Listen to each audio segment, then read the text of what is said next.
self-compassion is quite a loaded word in terms of females, for an example, because we have been traditionally taught to put other people first. And then if we put ourselves first, put our own needs first, it's kind of seen as selfish, or we feel that it's selfish. And so then when it comes to self-compassion, it doesn't sit quite naturally with us.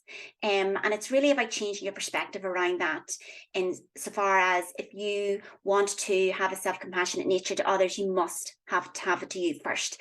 I remember I had a client one time, and we were going through where she was in her career and her life, and I said, oh my goodness, you're really not, you're definitely at the bottom of your own list. And she said, Nicola, I'm not even on that list. Yeah. And that was really saddening to hear that.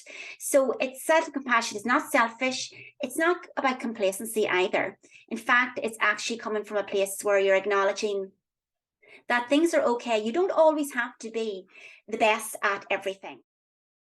We are cognitively lazy. So we like staying where we are because it's too hard to think about what we want to do. And we'll fall back on what we're always doing because that's the easy space to be, even though it's not serving us.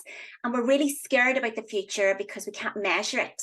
We've nothing to measure it against. What we do measure against is what's happened in the past. And inevitably, we will pull up all the bad things that have happened, or the negative things that are feeding into that bias that we have, that confirmation bias of, I'm no good at this, and remember the time I did that, and growing up I could never do this.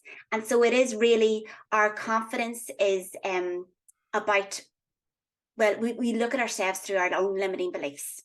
And when you are able to tackle that limiting belief, to get to the root cause of it, what is that emotion, what is that feeling that's coming up every time you go to do something that's knocking your confidence? Until you get to that, no amount of affirmations are going to kind of plaster over the fact that that feeling, that emotion is going to come up. So it's really a lot of internal work in terms of the confidence first, before you can start that longer term career journey as to where you want to get to.